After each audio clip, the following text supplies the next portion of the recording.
Using the comments section as a notepad might be a valuable exercise to do on this particular video. This particular paradigm is one I have been stuck in for many years, and frequently there is a tendency to fall back into this very debilitating rulebook that you choose to live and subsequently see the 3D present and portray to you. So the title of this video, The Concept of Perfection Stunts Your Reality Creation. I'm going to describe in just a moment a predicament, a cycle, a perpetual loop that perhaps you are in right at this very moment. If you aren't in this loop, you would certainly have had experience being in this loop, and understanding the functions and how it happens is essential to not reverting back into that very detrimental cycle. So you can tell me if this sounds familiar to you. Concerning the following cycle, first and foremost, frustration at a lack of change in your present 3D circumstances. I like to say that a lot of people have artistic projects or seasons that they are currently in, and that season might revolve around a particular goal or change in lifestyle, whatever it may be. But for some reason, you have been stuck in this season for a year, 2 years, maybe even as much as 5 years, going through the following loop of frustration at the lack of realization of this change. Subsequently, anger, guilt, shame, apathy, any kind of negative emotion begins to shroud your being in. And then 3, the plan for perfection. Maybe you've finally had that last takeaway pizza. You smoked your last cigarette and you've gone to yourself, you know what, this is going to be the last cigarette I smoke. Starting tomorrow, clean slate, fresh. I'm going to be doing A, B, and C. This is going to be the new version of myself. Then you start going about for maybe a day or 2 or 3 days, eating clean, stopping smoking cigarettes, all the habits that are not associated with this new character that you would like to embody, and then eventually, inevitably, relapse. And then increased negative emotion, the guilt, the shame, the apathy, the lethargy you feel, because not only have you reverted back to your original circumstance, but it's even worse than before because you've betrayed this idea of this new version of yourself. You promised yourself this is the last time this particular thing is going to happen in the 3D, and now you've gone back on your word. Often in these cases, you are lower than you were prior to that particular realization and plans for a new reality. Now, the confusion, the base level confusion, and why you might be stuck in the cyclical pattern is that there is a belief that feeling good means your desired reality is becoming manifest, but this is false. This actually creates a rule. If you believe this often enough and you frequently visit and, what would you say, follow this narrative in your life, it creates a rule to which the 3D conforms to. And I've just put on here a little excerpt from one of my favorite games, God of War here, the idea that the cycle ends here with this particular video. And I'm fundamentally going to give you the answer to stopping this particular equation. But the basis is grounded in this false narrative. So I'll expound upon this a little bit more, because this myself, it took quite a while to kind of permeate and understand, and why I encourage, again, you may be writing little conclusions and what would you say, reviews of the points that I'm making here. So this is a concept that takes a fair degree of maturity to shift into. It also goes against a variety of different narratives, which makes pitching this paradigm or rulebook for people to follow difficult. So essentially what I mean by that is I think the narrative is fundamentally in, let's say, social media or the movies or the TV shows. Typically there's this archetypal idea of a perfect protagonist.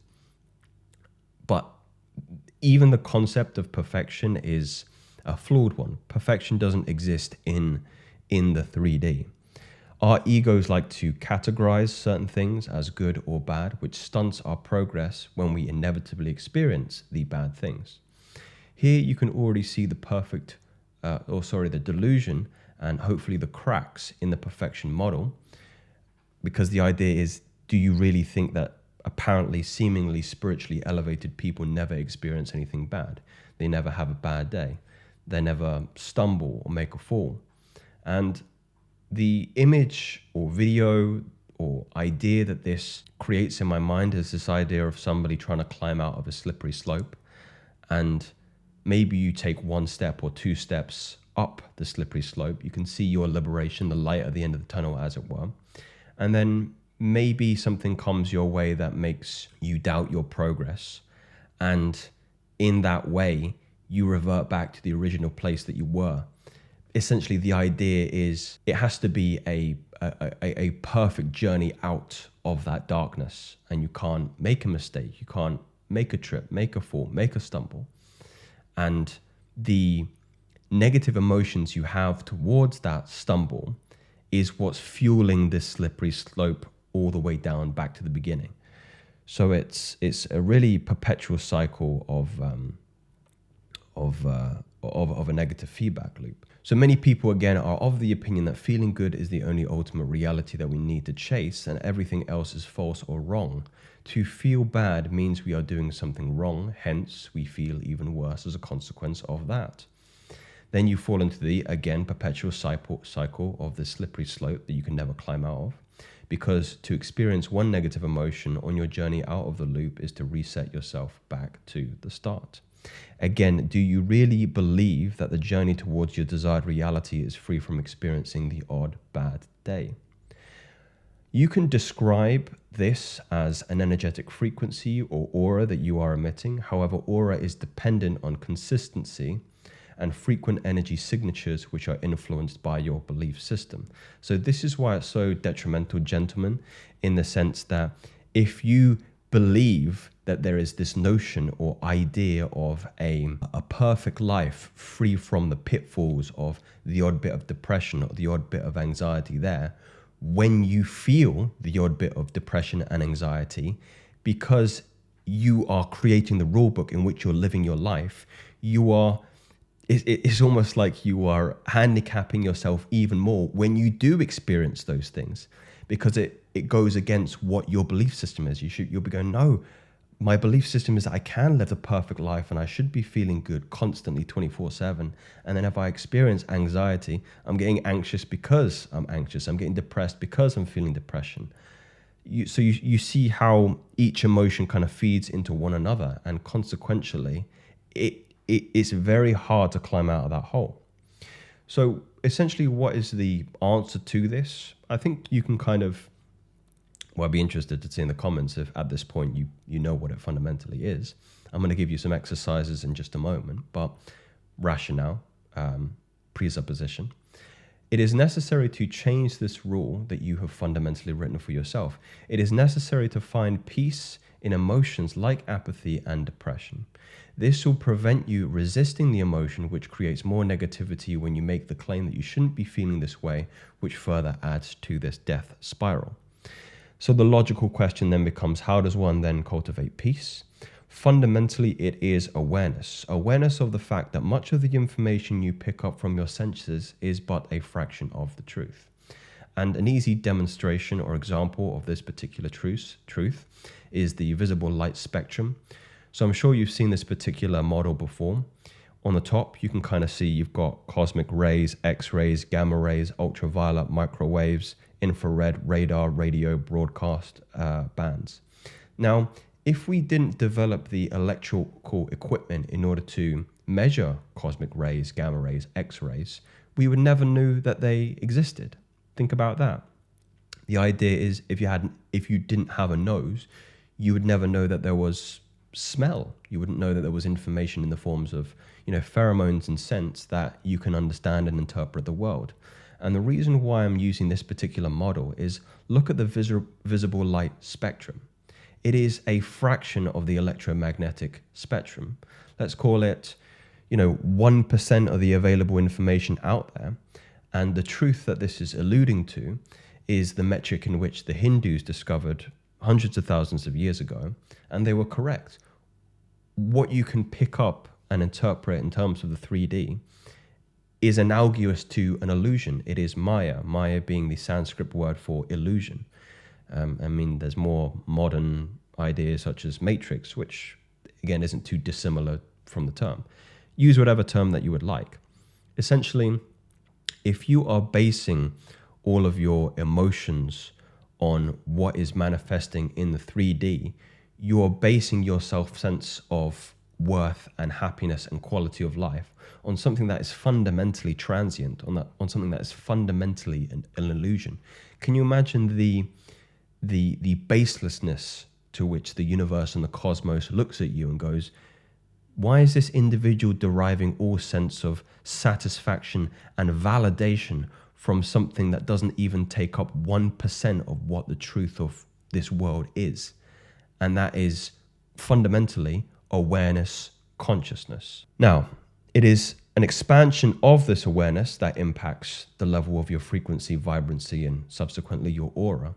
Instead of perceiving reality through a keyhole, which is what we are doing when we are living life at the whims of the 3D, and believing that you're a victim to the fates and the vicissitudes of the 3D, you begin to access more information, more of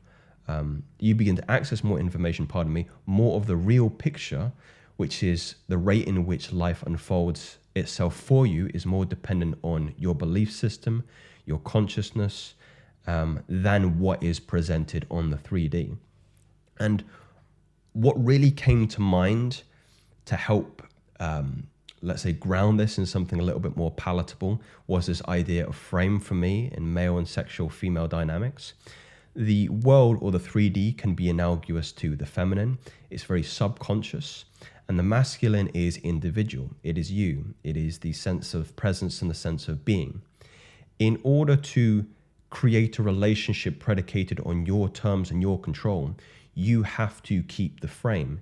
You have to keep control. You cannot allow the feminine, the woman, to disturb your sense of peace and equanimity inside. And the same thing is true from the world. The world will shit test you in the same way a woman will shit test you, going, are you really centered? Are you really strong in your awareness, in your consciousness, in your equanimity? Or can I push and poke you and make you react to me? Instead of what the real and divine principle is, the world is always reacting to you. You're not reacting to the world. That's the thing that you've mistaken. You're not reacting to the world. The world is reacting to you.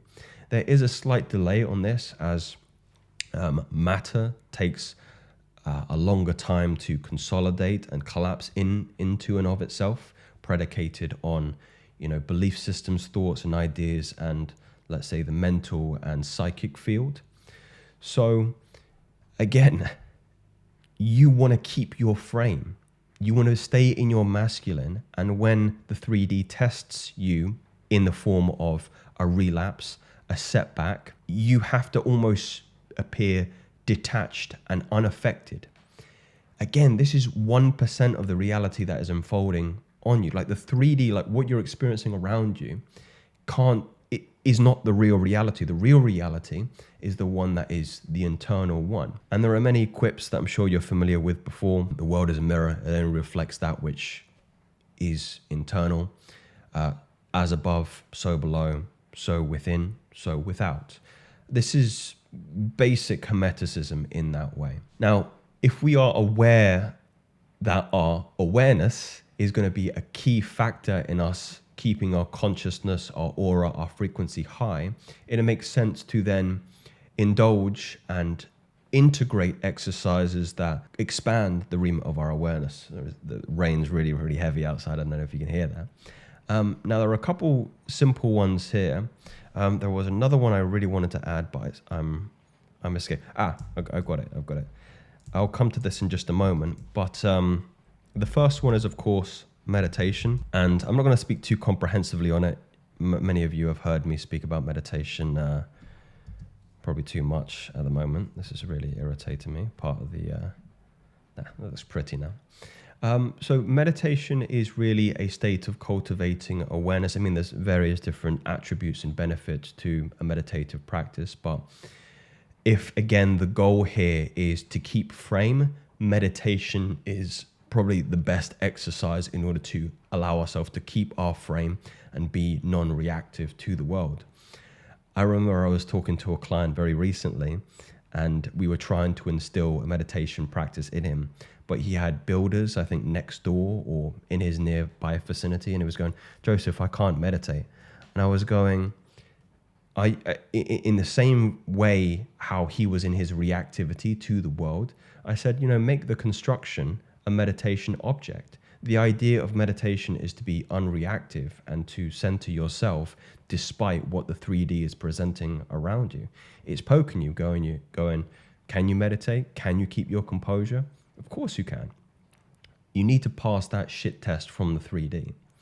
Breath work equally is very expansive in terms of bringing more interoception, which is essentially the sensitivity that you have internally from your pelvic floor to your microcosmic orbit, to your heart plexus, to your throat chakra. All these kinds of things is just developing an expansion of awareness and consciousness within yourself.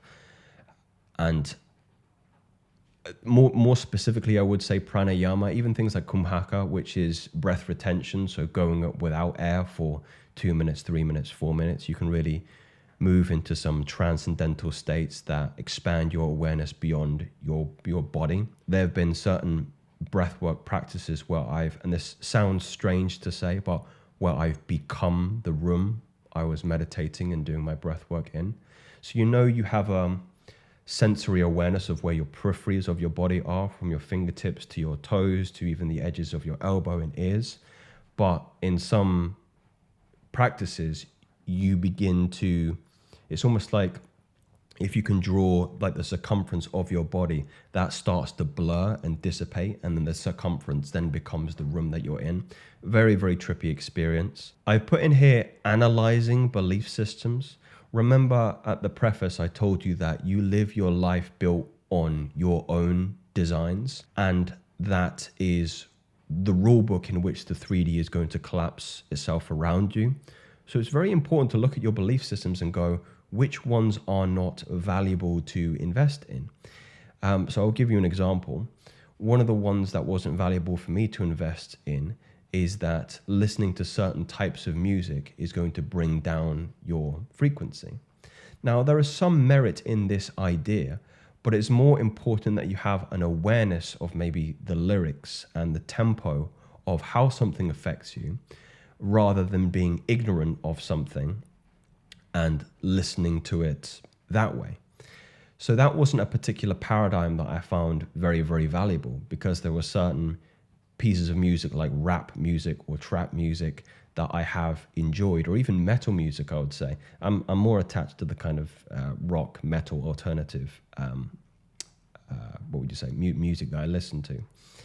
And I remember hearing about this idea of how influential music can be to you, and I threw all that stuff away, and it made me very, very sad because I liked some of the music. But again, that belief system wasn't doing anything very, very valuable to me. So instead, I decided to become more aware of the lyrics and the things that I listened to, which is far more valuable than being the victim of a negative emotion that is tied to a belief system that has no merit on my life at all. There are probably some better examples that I'll share with you later. And then the fourth one is just slow down. This is a really interesting one, is slow down your day. The best days I've had are the days that feel long, where I'm taking my time, I'm not rushing, and I'm allowing myself to have an awareness or more consciousness in even my breathing, in my posture, in my presentation, and not feeling like I don't have the ground underneath my feet. And I hope you know what I mean when I'm describing that, because especially in Western culture, it always feels like the day is getting away from us. And if you are living that way, you are in the frame of the world and you're not in the frame of yourself. Don't allow the world to push and pull you in every single direction it should be. Keep your center, keep your frame. These are not theories, these are facts. Speak soon.